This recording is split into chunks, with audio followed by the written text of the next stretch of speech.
بلوچستان پاکستان کا حصہ نہیں تھا. نہیں, بلوچستان کی اپنی اسمبلی تھی اور ایوان زیریں بھی تھا, ایوان بالا بھی تھا, دونوں تھے. انہوں نے اپنے طور پر یہ ڈیسائیڈ کر لیا کہ چونکہ ایک مسلم ریاست بنی ہے اس کے ساتھ اچھے تعلقات ہم رکھیں گے, لیکن ہماری حیثیت آزادہ نہ ہو. وہ ان کی یہ تھی, لیکن بعد میں اس کو جبرن جو ہے پھر پاکستان کا حصہ بنایا, جبرن بنایا. کہ سی پیک کی اہمیت کو مد نظر رکھتے ہوئے آپ کو کیا لگتا ہے بلوچستان کی کیا اہمیت ہے؟ Because it's a very big project. $67 billion جو چائنا سے ایک لون کی شکل میں ہے وہ پاکستان کو دی گئی ہے, جس میں وہ کہتے ہیں اس کا جومر جو ہے وہ گوادر ہے, لیکن عملاً سی پیک بلوچستان میں نہیں ہے.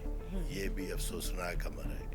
یعنی $67 بلین آپ نے خرچ کی, کہاں خرچ کیے؟ بلوچستان کو. بلوچستان میں تو ایک پروجیکٹ بھی نہیں ہے. افسوسناک یہ ہے نا کہ جب ایک جگہ کی ریونیو کا 1% بھی بلوچستان کو نہیں جا رہا ہے, یا گوادر کو نہیں جا رہا ہے, یا گوادر سے 10 لوگ بھی سی پے کے یا پورٹ میں ملازم نہیں ہیں, تو ہاؤ اٹس پاسبل کہ لوگ اس سے امید رکھیں کہ یہ جو پورٹ ہے یہاں سے بہت بڑی تبدیلی آئے گی. اور عملاً یہ ہے کہ یہ پورٹ ابھی تک فنکشنل ہی نہیں ہے. یہ جو بلوچستان میں ہو رہا ہے یہ سی پیک کو ناکام بنانے کی ایک سازش ہے نا. تو میرا تو کلیم ہی مختلف ہے. میں کہتا ہوں سی پیک ہے ہی نہیں نا. آپ بتائیں کہ دہشت گردی کا سیپریٹ چیپٹر سی پیک ہی نہیں ہے, دہشت گردی کا نہیں کوئی. آپ ایک اسکیم بتائیں. دیکھیں آپ نے ایئرپورٹ بنائی, بن گیا, کسی نے نہیں روکا.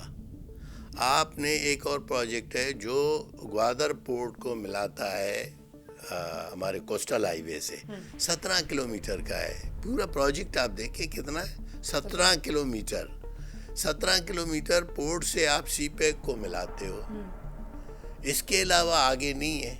جو بھارتی بدنامے زمانہ ایجنسی کے نام پر جو ایک وہاں پر انٹیلیجنس بنائی گئی ہے, زریعاب ریسرچ اینڈ انالیٹیکل ونگ, اس پر آپ کو کیا لگتا ہے کہ کیا واقعی بھارت اس کی سرپرستی کر رہا ہے یا اس کے پیچھے بھی ایجنڈا کچھ اور؟ بلوچستان کی اس انسرجنسی میں 4-5 مسلح تنظیمیں ہیں جو اس انسرجنسی کا حصہ ہیں. آپ ان پہ الزام ڈالیں کہ وہ بھارت کی طرف سے ہیں یا دنیا میں اسرائیل کی طرف سے ہیں, یا کسی بھی ملک پہ آپ الزام ڈال سکتے ہیں کہ ان کو فنڈنگ ہو رہی ہے, وہ کر رہے ہیں, لیکن وہ ایک حقیقت ہے نا, وہ ہیں.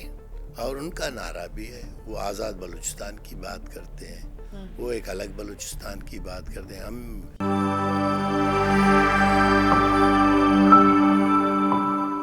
السلام علیکم ناظرین, میں ہوں ماریہ جدون اور آپ دیکھ رہے ہیں WNN.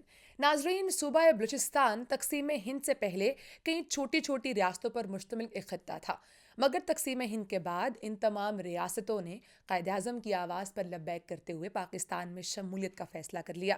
ماسوائے گوادر کے جو اس وقت سلطنت عمان کی ملکیت تھی, جس کو 1958 میں پاکستان نے سلطنت عمان سے خریدا.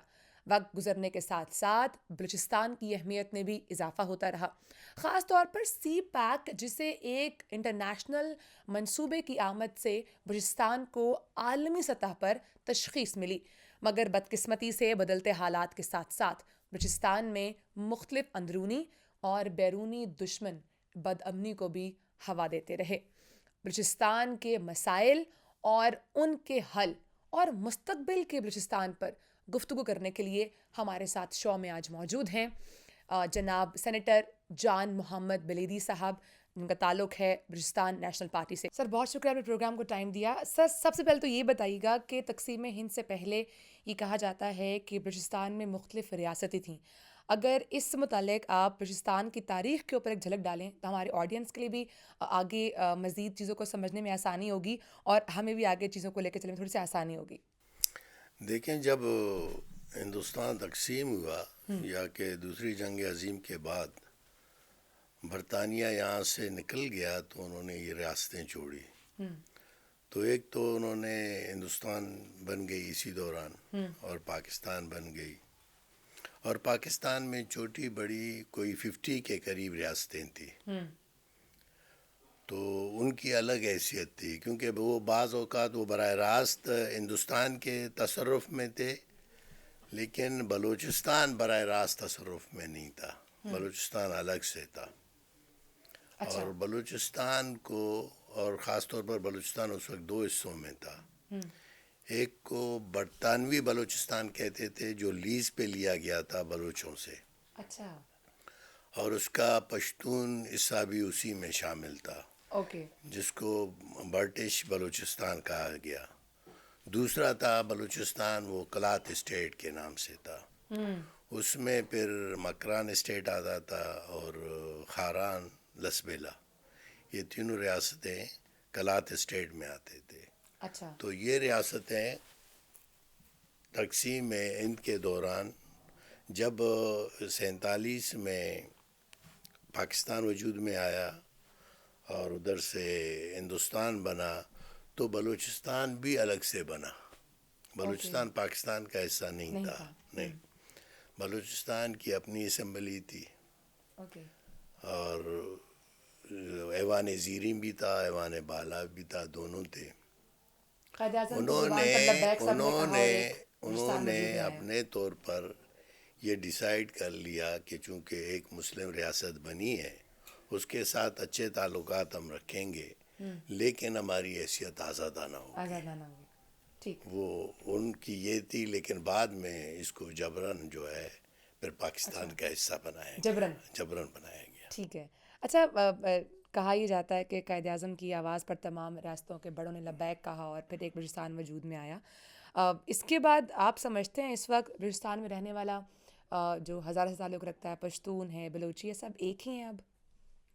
دیکھیے، ابھی تو ایک بلوچستان ہے جس میں بلوچستان میں بلوچ ہے سب سے زیادہ، پھر پشتون ہے، ہزارہ ہیں، سیٹلرز ہیں، تو یہ تمام بلوچستان میں رہتے ہیں، اور بلوچستان اس وقت پاکستان کا 45% رقبہ رکھتا ہے، میکسیمم، یا تو یعنی آدھا پاکستان بلوچستان ہے، جس میں یہ مختلف قومیتیں رہتی ہیں، اور ان کے ساتھ بلوچستان ہے۔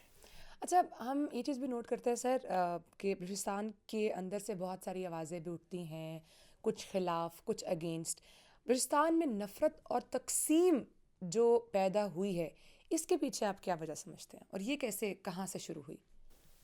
دیکھیے، یہ تو شروع جس طرح میں نے کہا، ایک تو نفرت یا کہ جو ایک ریزسٹنس تھی پہلے ہی دن سے ہوئی، کہ جو جو آپ کہہ رہے ہیں بلوچستان جبرن کو جبراً جو پاکستان پارٹ، کے ساتھ شامل کیا گیا، لیکن ابھی دیکھیں اس شمولیت کو ابھی 75 سال ہو گئے ہیں، اور اس 75 سال میں گریونسز جو ہے وہ کم نہیں ہوئے، یعنی یہ ریاست کی میں سمجھتا ہوں کہ بڑی ناکامی ہے کہ وہ بلوچستان کے لوگوں کو، بلوچستان کے عام عوام کو ریلیف نہیں پہنچا سکا، ان کے گریونسز کو وہ سمجھ نہیں سکا، آج تک بلوچستان کو سمجھنے کی کوشش بھی نہیں کی جا رہی ہے کہ آیا بلوچستان کو مین اسٹریم پولیٹکس میں کیسے لایا جائے، مسلم لیگ کو وہاں لے جا کے لایا جائے، پیپلز پارٹی کو زبردستی وہاں لے جا کے لایا جائے، یا نہیں وہاں بسنے والے لوگ ہیں، عوام ہیں، قومیتیں ہیں، ان کو پاکستان میں کس طرح حصہ دار بنایا جائے۔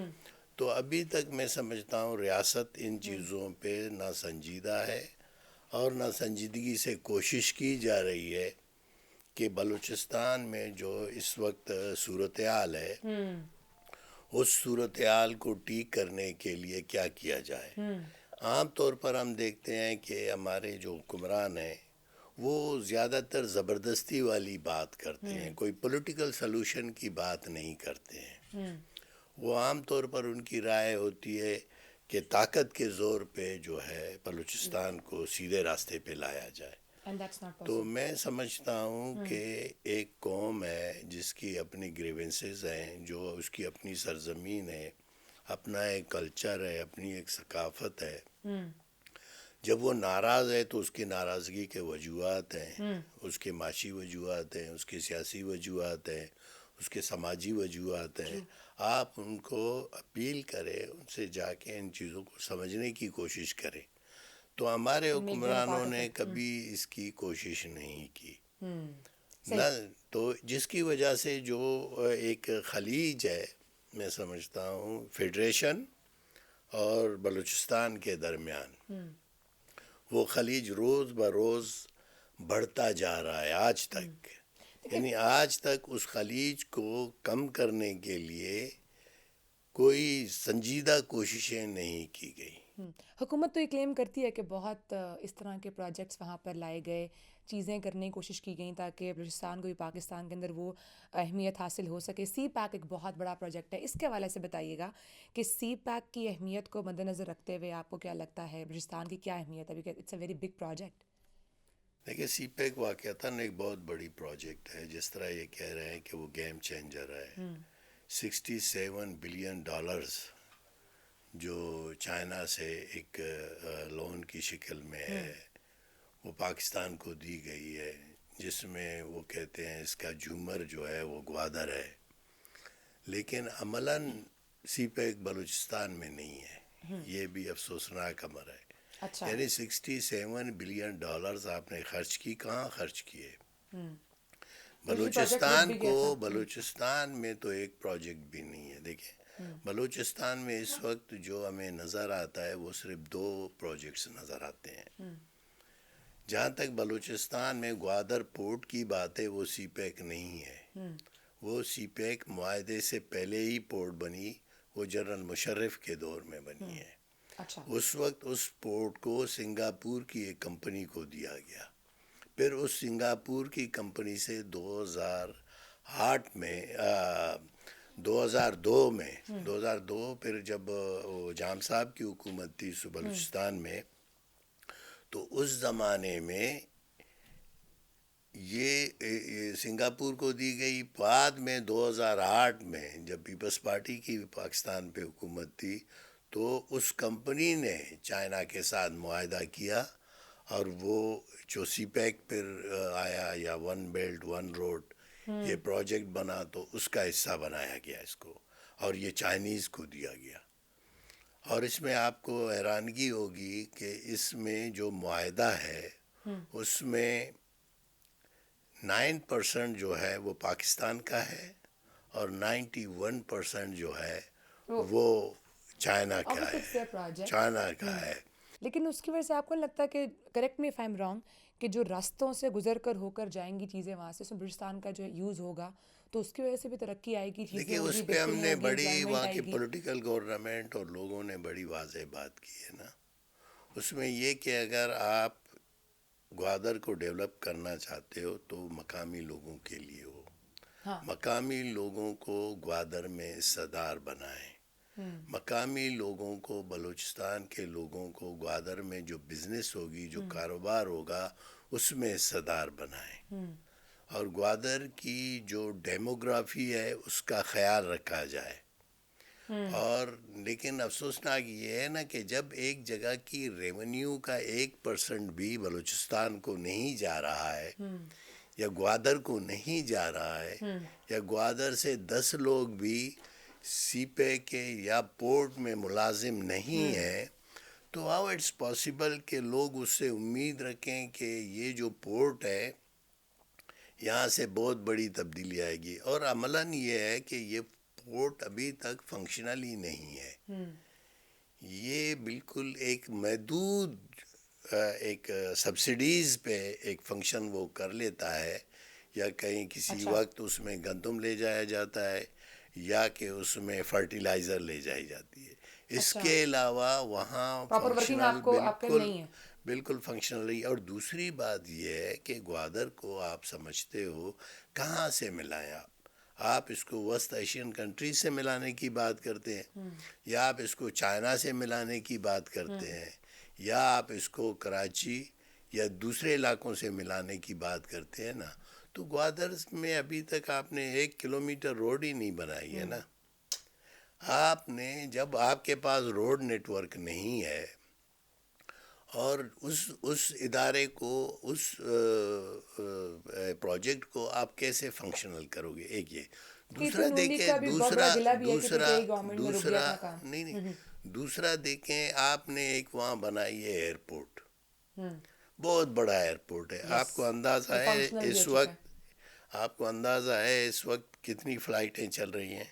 نہیں ہے ابھی تو آپ کو. ریسنٹلی ابھی فنکشنل ہوا ہے. گوادر میں ویسے ہی ایئرپورٹ ہے، اس سے پہلے گوادر میں بھی ہے. گوادر میں 4 ایئرپورٹ ہیں، جو ڈسٹرکٹ گوادر ہے اس میں 4 ایئرپورٹ ہیں. ایک جیونی میں ہے، ایک گوادر میں ہے، ایک پسنی میں ہے، اور ایک اورماڑا میں ہے آلریڈی. ٹھیک ہے. لیکن اس وقت گوادر میں مشکل سے ہفتے میں ایک جو ہے وہ ATR فلائٹ جاتی ہے، ایک ATR فلائٹ جاتی ہے ہفتے میں. اس کے لیے اگر آپ نے دنیا کی ایک بہت بڑی پروجیکٹ وہاں بنائی ہے تو یہ تو بڑا کنفیوزنگ ہے. پھر دوسری بات یہ ہے کہ اگر واقعتاً وہ اتنا اکنامیکل ہے اور وہاں اتنی بڑی سرگرمی ہو رہی ہے تو آپ افتتاح کرنے تو جاتے. ہم سمجھتے ہیں وہ بھی ایک بھوت بنگلہ ہے. جس طرح وہ ہمارے یہاں اسکولیں نہیں بناتے ہیں، اسکول بناتے ہیں بچے اور ٹیچرز دونوں غائب ہیں، نہ بچہ ہے نہ ٹیچر ہے، اسٹرکچر کھڑا. اور بالکل اسٹرکچر ہے. اس میں کوئی بھی دو رائے نہیں ہے، بالکل اسٹرکچر ہے.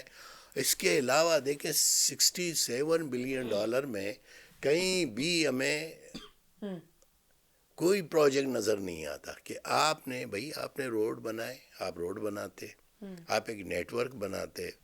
بلوچستان تو دیکھیے گوادر سے کوئٹہ پھر 1000 کلومیٹر ہے نا.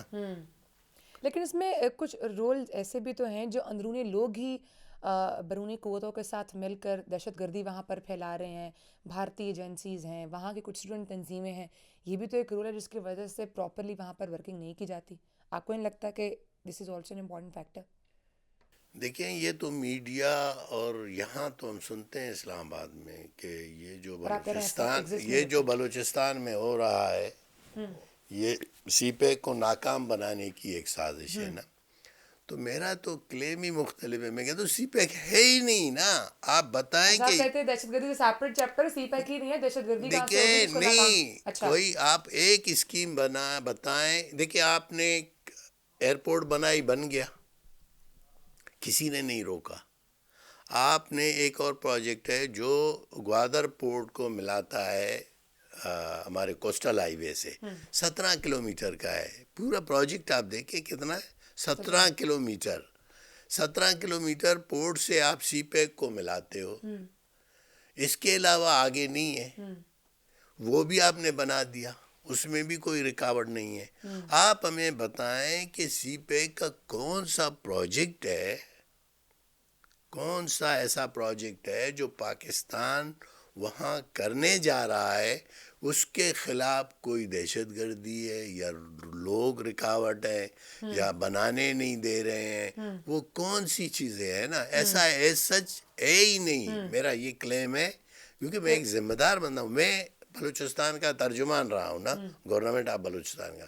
میں آپ کو یہ کہتا ہوں کہ کوئی ایک پروجیکٹ ہے ہی نہیں نا، جو وہاں پر آلریڈی فنکشنل کر رہا ہو آپ کا کچھ یہ بھی کلیم نہیں ہے. ہے.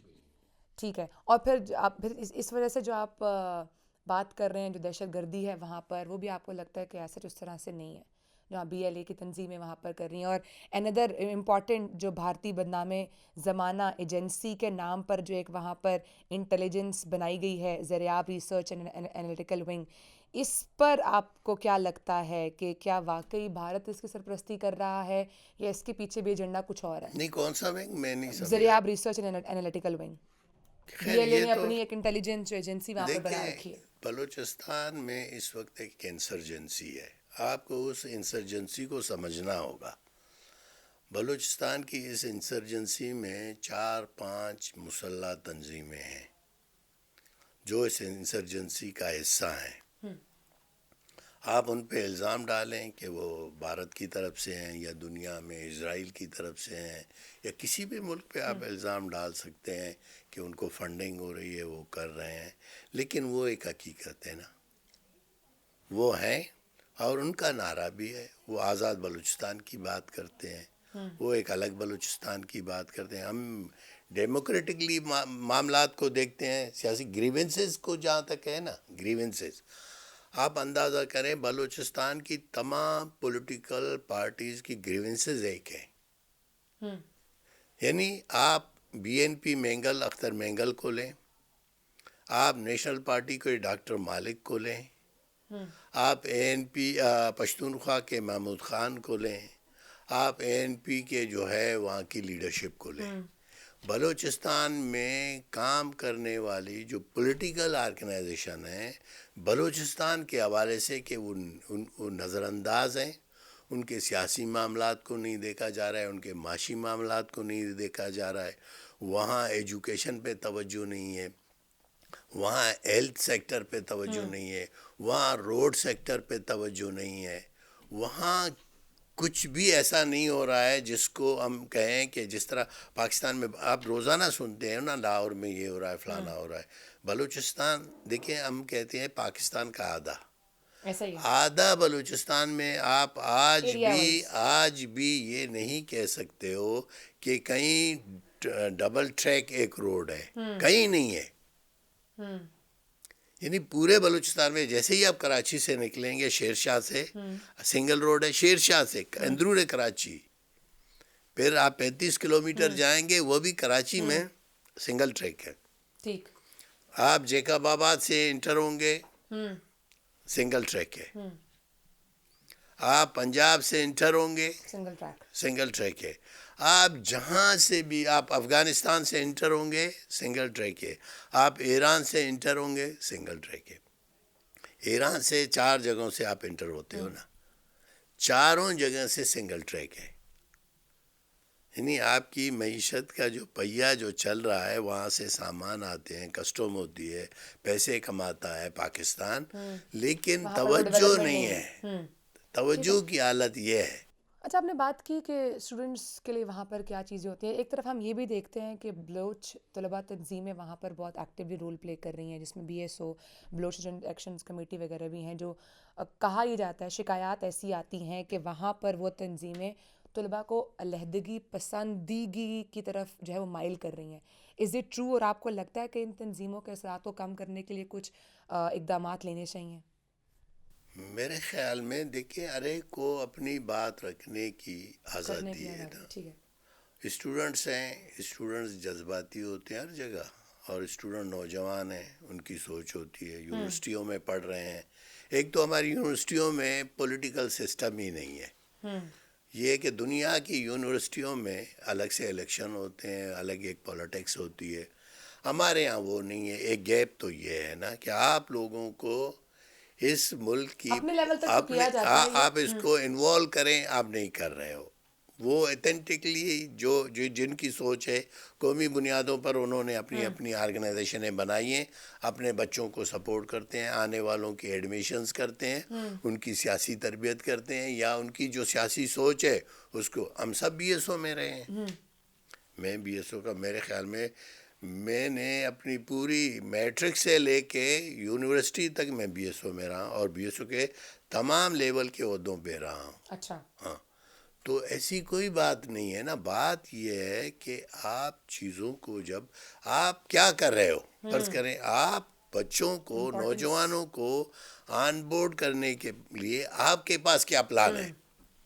اگر آپ کے پاس یہ پلان ہے بچوں کے اٹھا کو غائب کرو, تو اس سے تو نہیں ہوگا حل. آپ کو لگتا ہے کھیلوں کا فروغ ہونا چاہیے, کانفرنسز ہونی چاہیے, مختلف ایونٹس ہونے چاہیے, they can play a good role? میں سمجھتا ہوں ایک تو بچوں کو جو نوجوان ہیں نا ان کے ساتھ آپ ایک ریلیشن رکھیں. اچھا. آپ ایک تعلق رکھیں, آپ ان کے ساتھ ڈائلاگ کریں نا, ٹھیک ہے. آپ ان کے ساتھ بات کریں, وہ کیا سوچتے ہیں نا. یہ تو کوئی جنگ تو نہیں ہے نا. آپ یونیورسٹی میں بیٹھے ہو, بچہ آپ کے سامنے آئے گا, وہ اپنی دلیل کے ساتھ بات کرے گا نا. وہ اسٹوڈنٹ ہے نا, وہ اپنی بات کرے گا, آپ اس کے ساتھ بات کریں, اس کو موقع دیں نا, اس کو بات کرنے کا موقع دیں, اس کو سننے کی کوشش کریں نا وہ کیا چاہتا ہے.